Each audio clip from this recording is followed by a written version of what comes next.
Hi guys, welcome back to my channel. কেমন আছো তোমরা সবাই? চলে এসেছি আরও একটা তরকারি রেসিপি নিয়ে। আজকে আমি তোমাদের সঙ্গে ডিমের কালিয়া বানিয়ে দেখাবো। খুবই সহজভাবে বানাবো, তার জন্য ভিডিওটা একটু স্কিপ না করে সম্পূর্ণ ভিডিওটা দেখতে থাকো। তো এখানে আমি 3টে ডিম নিয়েছি।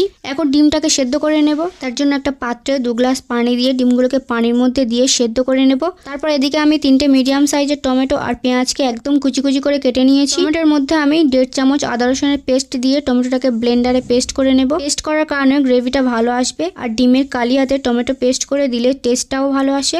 আমি টমেটোটাকে পেস্ট করে নিয়েছি। এখন আমি একটা বোল নিয়েছি, এর মধ্যে কিছু গুঁড়ো মশলা অ্যাড করব। 1 চামচ হলুদ গুঁড়ো, 2 চামচ ঝালের গুঁড়ো, 1 চামচ জিরা আর ধনের মিক্স গুঁড়ো, 1/2 চামচ কারি পাতার গুঁড়ো। এবার সামান্য পানি দিয়ে সব মশলাগুলোকে মিক্স করে নেব। এই মশলাটার কারণে তরকারিতে অনেক সুন্দর টেস্ট আসবে। মশলাটা ভালো করে মিক্স করে নিলাম। তারপর সেদ্ধ করে রাখা ডিমটাকে খোসা ছাড়িয়ে রেখেছিলাম। এখন 1/2 চামচ হলুদ গুঁড়ো আর 1/2 চামচ নুন দিয়ে ভালো করে ডিমটার গায়ে মাখিয়ে নেব। তারপর প্যানে পরিমাণ মতো তেল দিয়ে ডিমটাকে তেলের মধ্যে দিয়ে ভালো করে লাল লাল করে ভেজে নেব। সুন্দর একটা কালার আসা পর্যন্ত ভেজে নিয়েছি। এবার ডিমটাকে তুলে নেব। ডিমগুলোকে তুলে একটা পাত্রে নিয়ে একটা কাঁটা চামচ দিয়ে সব ডিমগুলোর গায়ে এভাবে গেঁথে দেব, যাতে ডিমগুলো তরকারিতে দেওয়ার পর ডিমের ভেতরে মশলাগুলো ভালোভাবে ঢোকে। আমি ভালোভাবে ডিমের গায়ে হোল ক্রিয়েট করে নিয়েছি। তারপর ওই একই প্যানে 3টে কেটে রাখা পেঁয়াজ দিয়ে দিলাম। তারপর পেঁয়াজটাকে স্প্যাচুলা দিয়ে নেড়েচেড়ে গোল্ডেন একটা কালার আসা পর্যন্ত ভেজে নেব। পেঁয়াজটা ভাজা হয়ে গেলে এখানে দিয়ে দেবো আগে থেকে তৈরি করে রাখা টমেটোর পেস্ট। তারপর সব ইনগ্রিডিয়েন্টসগুলোকে ভালো করে ভেজে নেব। আগে থেকে আদা রসুন টমেটোর পেস্টের মধ্যে দেওয়া আছে, তাই আলাদা করে আর দেওয়ার প্রয়োজন নেই। তারপর 2 মিনিটের জন্য ঢাকনা দিয়ে ঢেকে রেখেছিলাম, এতে করে টমেটোর কাঁচা গন্ধটা চলে গিয়েছে।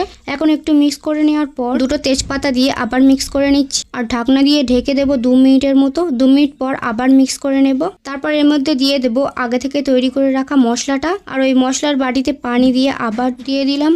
তারপর মশলাটাকে ভালো করে গ্রেভির সঙ্গে মিক্স করে নেব। এখন 2 মিনিটের জন্য আবার ঢেকে দিলাম, মানে তরকারিটা যত কষানো হবে ততই তরকারির স্বাদটা দ্বিগুণ হবে। এখন 2 চামচ নুন দিয়ে দিলাম, যেহেতু এখনো পর্যন্ত আমি নুন অ্যাড করিনি তাই এই পর্যায়ে নুনটা দিয়ে দিলাম। তারপর ভালো করে নুনটাকে মিশিয়ে দিলাম, আর লাস্টে 1 চামচ গরম মশলা দিয়ে আবার মিক্স করে নেব।